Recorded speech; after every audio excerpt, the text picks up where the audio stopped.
ধোকা খাইতে কপাল লাগে ভাই, बड़ो भाग्येर ব্যাপার, बड़ो सौभाग्येर ব্যাপার धोखा खावा। क्योंकि धोखा ही एक ऐसा चीज है जो खाने के बाद पता चलता है कि अपना तो सिर्फ अल्लाह है, बाकी सब के सब गद्दार है।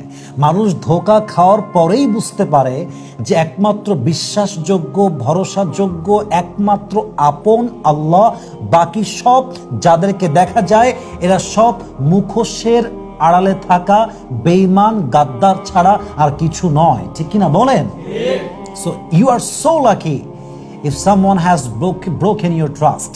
আপনি বড় কপালওয়ালা মানুষ যদি কেউ আপনার বিশ্বাস নিয়ে খেলে, আপনি বড় সৌভাগ্যবান মানুষ যদি আপনাকে কেউ ধোকা দেয়। এবং মাথায় রাখবেন, আল্লাহ যখন দেখে যে আমার বান্দা দুনিয়ার মানুষকে অতিরিক্ত বিশ্বাস করছে, আমার বান্দা আমাকে বাদ দিয়ে দুনিয়ার প্রতি আসক্ত হচ্ছে, আমার বান্দা দিন দিন আমার থেকে দূরে যাচ্ছে, exactly at the same time Allah বান্দাকে ধোকা খাওয়ায়। আল্লাহ বান্দাকে বিশ্বাসঘাতকতার যে সার্কেলটা আছে, যে মোমেন্টটা আছে, এর ভেতর দিয়ে নিয়ে যাওয়ায়। এর কারণ আল্লাহ বোঝাতে চায় যে বান্দা, the way you are taking to go, যেদিকে তুমি যাচ্ছ, যে পথ তুমি নিচ্ছ যাওয়ার জন্য, দ্যাটস আ রং প্যাথ, এটা সঠিক রাস্তা নয়, এটা ভুল রাস্তা। তুমি যদি শুধুমাত্র আল্লাহকে বিশ্বাস করো, আল্লাহকে ট্রাস্ট করো, ধোকা খাওয়ার কোনো চান্স নাই। তুমি যদি মানুষকে বিশ্বাস করো, তুমি একবার নয়, তুমি শতবার ধোকাবাজির শিকার হবা, শতবার বেঈমানের শিকার হবা, ঠিক কিনা বলেন? কিন্তু মাথায় রাখবেন, ধোকাবাজ নিজেকে বড্ড চালাক মনে করে। সে ভাবে যে আমাকে কেউ ধরতে পারবে না, কেউ আমার ধোকাবাজি বুঝতে পারবে না। কিন্তু আল্লাহ যখন দেখে যে একজন বান্দা অনেস্ট এবং তাকে কেউ প্রতিনিয়ত ঠকাচ্ছে, বারবার বেঈমানি করছে, তখন আল্লাহ তার সামনে তার মুখোশটাকে উন্মোচিত করে দেয়, বান্দা সব লাইভ দেখতে পায়।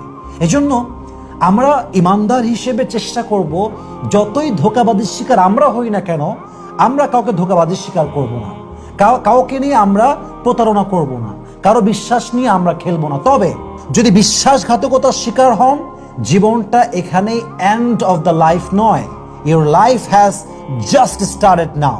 জীবনটা কেবল শুরু হয়েছে। জীবনে চলতে গেলে হোঁচট খেতে হয়। দেখবেন বয়স যখন বেড়ে যায়, বাবা মা আর আমাদেরকে থাপ্পড় মারে না বাচ্চাকালের মতো, কারণ বাবা মা বোঝে ওর যে বয়স হয়েছে, জীবন ওকে যে থাপ্পড়টা মারবে এই বয়সে, আমাদের থাপ্পড় মারার কোনো প্রয়োজন নেই। অতএব দিস ইজ দ্য লেসন, যত ঠকবেন, যত ঠেকবেন, আবার দাঁড়াবেন, যতবার বাধাগ্রস্ত হবেন আবার দাঁড়াবেন, যতক্ষণ পর্যন্ত সফল না হবেন ততক্ষণ পর্যন্ত থেমে যাওয়ার কোনো চান্সই আমাদের কাছে নেই, ঠিক কিনা বলেন?